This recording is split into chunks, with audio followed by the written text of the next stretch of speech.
Judge Prescott never saw it coming. Judge Alan Prescott thought he could silence Pam Bondi with a simple fine. He never expected her to dismantle his entire argument, right in front of everyone. The Tampa courthouse had seen its share of legal battles, but nothing like what was about to unfold. Pam Bondi, sharp and composed, stepped through the heavy wooden doors, briefcase in one hand, adjusting the lapel of her blazer with the other. This was supposed to be a routine hearing, one she could argue in her sleep. But the moment she approached the defendant's table, she felt Judge Prescott's gaze settle on her, not on her face, on the small gold cross resting just below her collarbone. The air in the courtroom shifted. A quiet stillness. Then, in a tone as sharp as a gavel strike, Prescott cleared his throat and leaned forward. "Ms. Bondi, I must remind you that religious symbols have no place in my courtroom." Pam barely blinked. "Your Honor, you're wearing a cross." His expression didn't waver. "That violates the neutrality of this space. You'll need to remove it or face a fine." A murmur rippled through the room. The bailiff shifted uncomfortably.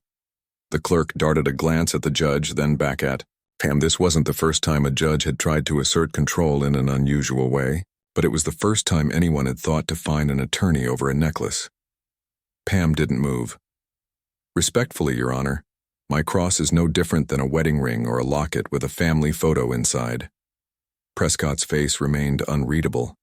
"That's not how I see it," he said, already sounding impatient. "Remove it, or I'll have to issue a fine for disregarding courtroom neutrality." For the first time in her career, Pam Bondi was fined, not for misconduct, not for a procedural violation, but for wearing a piece of jewelry. The fine wasn't the issue. It was what it represented. She folded her hands over her briefcase, her expression cool. She wasn't about to let this go. "Your Honor, before we proceed, I'd like to address this issue formally." Prescott raised an eyebrow. "Address it? This hearing is about a business dispute, Ms. Bondi, not your personal grievances." Pam didn't flinch. "And the First Amendment doesn't take a recess for personal opinions." That got his attention. He leaned back in his chair, eyes narrowing. The court reporter's fingers hovered over the keyboard. The entire room was on edge, not because of a contract dispute, but because a seasoned attorney had just challenged a judge's authority to his face. Pam knew she was walking a thin line, but backing down wasn't an option. "You're fining me for wearing a cross. Let's break that down legally, shall we?" Prescott exhaled, rubbing his temples. Before he could respond, Pam reached into her briefcase. She wasn't just going to argue. She was about to dismantle his entire premise. Placing a single sheet of paper on the table, she let the silence stretch, each second tightening the tension in the room. Prescott sighed. "Ms. Bondi, I don't have time for theatrics." Pam's voice was steady. "Neither do I, Your Honor, but what I do have is a firm understanding of constitutional law." The judge laced his fingers together, as if bracing for what was coming next. "You're claiming my cross violates courtroom neutrality. What legal precedent are you basing that on?" Silence. The court reporter hesitated over her keys. The bailiff barely shifted in his seat. Prescott let out a slow breath. "This courtroom operates under my authority, Ms. Bondi." Pam nodded. "It does. But that authority is not above the Constitution." She tapped the document in front of her. "Under the First Amendment, personal religious expression is protected, especially when it does not disrupt proceedings." The judge scoffed. "You're an attorney, not a law professor." Pam's smile was razor-sharp. "Then let's talk case law, shall we?" She lifted the paper. Tinker v. Des Moines, 1969. A landmark case that established individuals do not shed their constitutional rights when they enter a government institution, whether that's a school or a courtroom. Prescott's jaw tightened. And, for the first time that morning, the power dynamic in the room shifted. He knew that case. Everyone in the legal field did, but Pam Bondi didn't stop. West Virginia State Board of Education versus Barnett, 1943. Her voice was steady. The Supreme Court ruled that compelling individuals to remove or hide symbols of Personal belief is a direct violation of their First Amendment rights. She set the paper down, meeting the judge's gaze. Now, Your Honor, would you like me to keep going? Or would you prefer to reconsider that fine? A muscle in Judge Prescott's jaw twitched. His fingers tapped against the armrest of his chair. He was cornered and he knew it, but pride wouldn't let him concede. Not yet. This is not a religious debate, Ms. Bondi, he said, his voice clipped. Pam tilted her head. Then why did you make it one? A few quiet gasps broke the silence. Prescott's face darkened. His authority was slipping. Pam leaned forward, her voice unwavering. With all due respect, Your Honor, I'll stop when I receive a legal justification for this fine, because so far I haven't heard one. A long pause. Then finally the judge looked at the clerk. Mark the fine as pending review. Pam smirked. I'll take that as a temporary victory. But she wasn't done. The real fight was just beginning. Prescott's expression was unreadable, but the way he shifted in his chair was telling. He had expected quiet compliance, not a full-blown constitutional challenge. The tension in the courtroom had changed. What had started as a legal proceeding was now something else entirely. Pam could feel it. Every set of eyes was locked on her, watching, waiting. She had drawn a line in the sand, and now the judge had two choices: stand by his weak justification and risk humiliation, or find a way to backtrack without losing face. But Prescott wasn't one to back down easily. Ms. Bondi, he began, his tone measured. Courtroom rules exist for a reason. If I allow one form of personal expression, I open the door to all of them. Pam's lips pressed together. You mean like the wedding bands worn by half the attorneys here? Or the lapel pins you allow on government officials? Prescott's jaw tightened. Pam didn't let up. Or should we talk about the time you allowed a defense attorney to wear a pink ribbon for breast cancer awareness during a trial? You had no issue with that. More murmurs from the gallery. Prescott shot a glare at them, but the damage was done. Pam had exposed his selective enforcement. She sat back, crossing her arms. So tell me, Your Honor, why does this rule apply only to my cross? Silence. Prescott's fingers curled around the edge of his desk. He was trapped, and everyone in that courtroom knew it. His so-called rule wasn't about neutrality. It was about personal bias. And now, it was crumbling beneath him. For the first time since the hearing he had no response. Pam didn't need to gloat. She let the silence stretch just long enough for the weight of the moment to settle. Then, she delivered the final blow. If you stand by this fine, Your Honor, I will be filing an appeal before the ink dries on the ruling. And when that happens, I guarantee this case will make headlines. She let that sink in. A sitting judge fining a woman for wearing a cross in court. I'm sure the higher courts would love to weigh in on that precedent. Prescott's nostrils flared. His pride and ego were waging a losing battle against cold, hard reality. Pam didn't look away. She let him sit with it. The longer he delayed, the more obvious his mistake became. Finally, after what felt like an eternity, he exhaled sharply. The fine is rescinded, he muttered. Pam smiled. Much appreciated, Your Honor. But this wasn't just about a fine anymore. She had just sent a message, one that Prescott wouldn't forget anytime soon, and the fallout, that was only just beginning.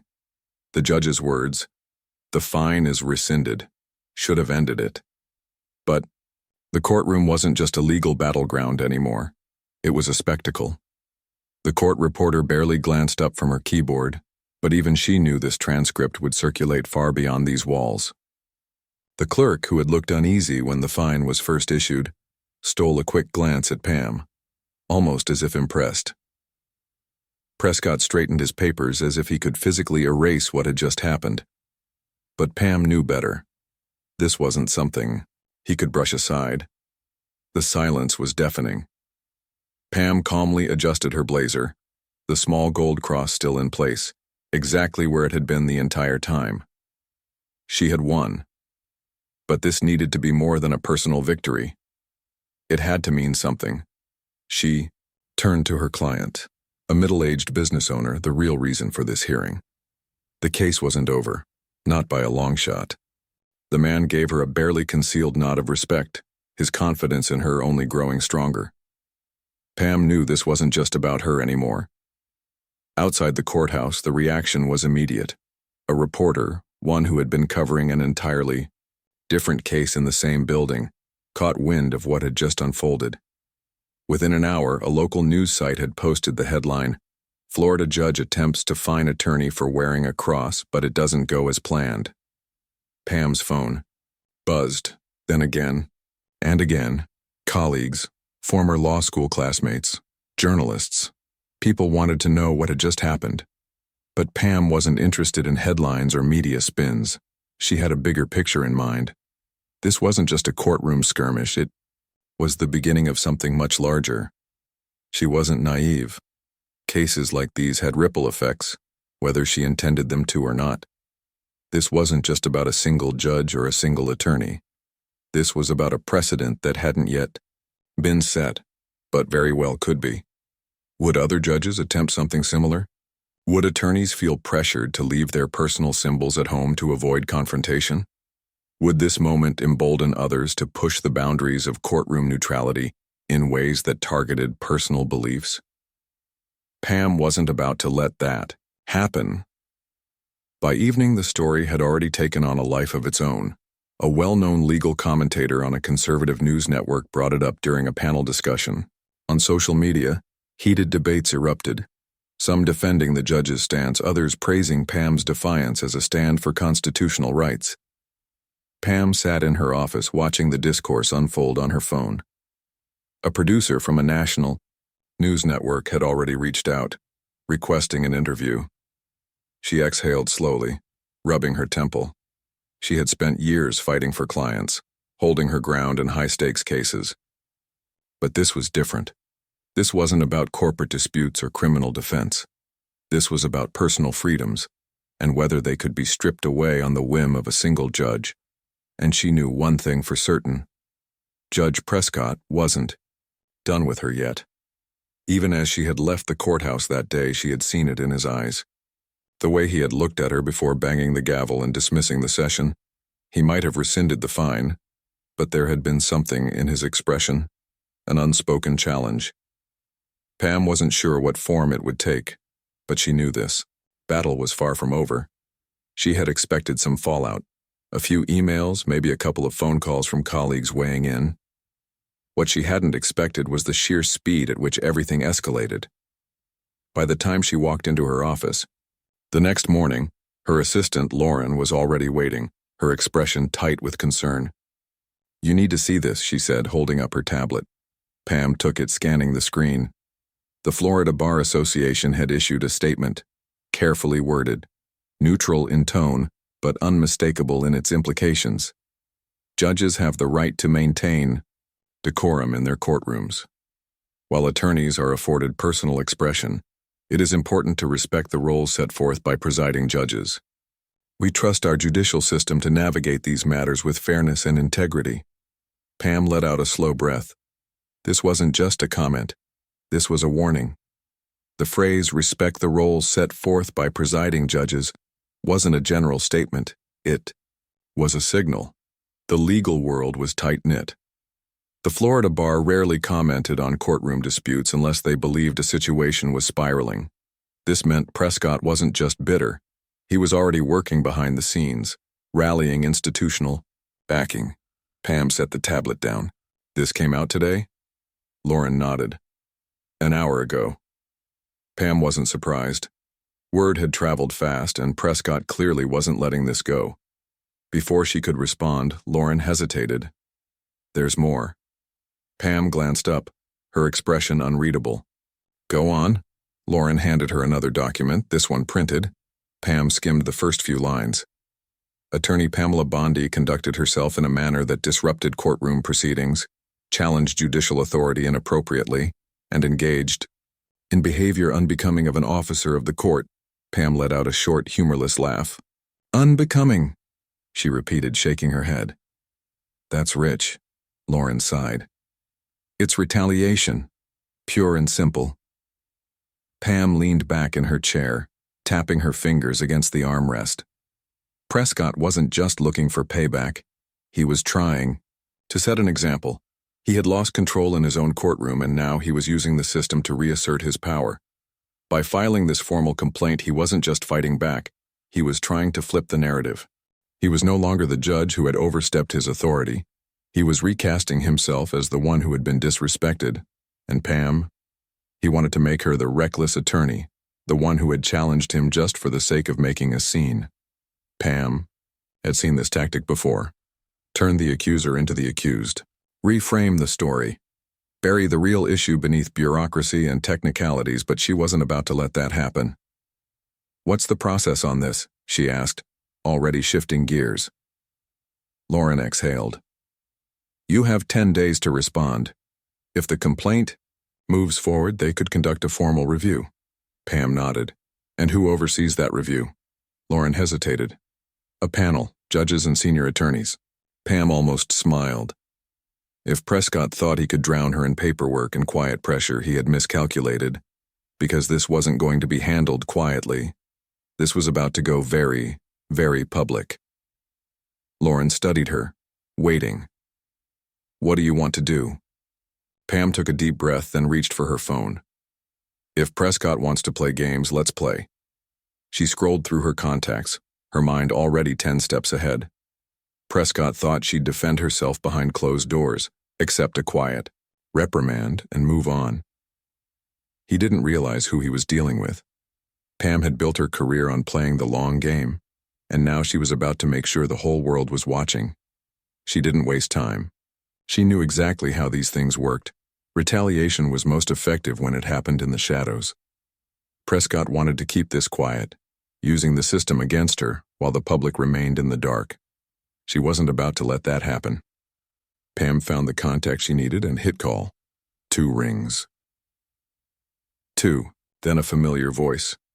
"Pam, I was just about to call you. Lisa Reynolds, a veteran journalist from a national legal affairs program." She had covered some of Pam's biggest cases before, and more importantly, she wasn't afraid to go after judicial overreach. Pam got straight to the point.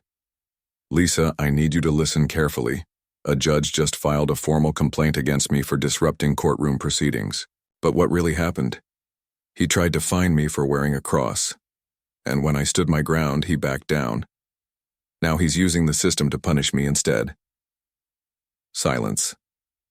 Then a sharp breath. "You're telling me a sitting judge is trying to sanction you because you called out his abuse of power?" Pam smiled. "That's exactly what I'm telling you." Lisa didn't hesitate. "I'm running this." Pam leaned forward. "I need it on record before they try to spin it. Once it's public, Prescott won't be able to turn this into a quiet disciplinary issue." Lisa was already ahead of her. "I'll have a segment up by tomorrow, and I'll make sure legal analysts weigh in, especially the ones who won't be afraid to call this out for what it is." Pam hung up, feeling the first stirrings of momentum shift in her favor. But she wasn't done yet. She turned to Lauren. "Draft a public statement. I want my position clear before Prescott and his allies try to muddy the waters." Lauren nodded. "You want to frame this as judicial overreach?" Pam shook her head. "I want to frame it as exactly what it is, an attack on personal rights and an abuse of judicial power. If this judge thinks he can punish me for standing up for myself, imagine what he's done to people who don't have a platform." Lauren's expression hardened. "I'll get it done." Pam exhaled, gathering her thoughts. Prescott had been counting on silence.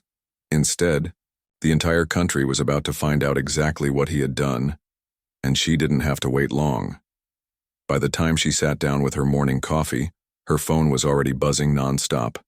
News outlets had picked up Lisa Reynolds' segment. Overnight, social media was on fire. The headline was everywhere. "Florida judge attempts to punish attorney for wearing a cross. Now he's under fire." And it wasn't just conservative media covering the story. Legal analysts across the board, left, right, and center, were weighing in. A constitutional lawyer from Georgetown went on live television to tear Prescott's logic apart, calling it a blatant overreach with no legal standing. A high-profile attorney posted a viral thread dissecting how Pam's case had exposed a dangerous precedent that needed to be addressed. And then came the statement Pam had been waiting for. The Florida Judicial Review Board had announced they would be reviewing Judge Prescott's conduct to determine whether his actions had violated judicial ethics. Pam leaned back in her chair, exhaling. This wasn't just about her anymore. This wasn't just about her. This was about every attorney who had ever argued a case, every defendant who had ever stood before a judge, every person who had ever stepped into a courtroom, wondering if their rights could be erased with the stroke of a pen. Lauren walked in, holding up her phone. "You're going to want to see this." Pam took it and pressed play. There he was, Prescott, standing outside the courthouse, cameras flashing around him. His expression was stiff, his statement even stiffer. "I have always upheld the integrity of this courtroom," he began. "The actions taken were in the interest of maintaining neutrality. However, I respect the judicial review process and will cooperate fully." Pam almost laughed. Neutrality? He was still trying to play that card? Lauren crossed her arms. "He's trying to save face." Pam nodded. "And failing." Because this wasn't going away. The Judicial Review Board had a choice to make. If they ruled against Prescott, it wouldn't just be a professional embarrassment, it would set a precedent. One that protected people like Pam from ever facing this kind of retaliation again. But even if they didn't formally reprimand him, he had already lost where it mattered most. His reputation, his credibility, his authority. Because after this, every attorney who walked into his courtroom would know exactly who he was. The judge who tried to silence someone and lost. Pam took a slow sip of her coffee, then looked up at Lauren. "We won." Lauren smirked. "Oh, I know." Pam set her cup down. This wasn't just a fight for herself. It was a message. Never let someone in power strip away your rights without a fight.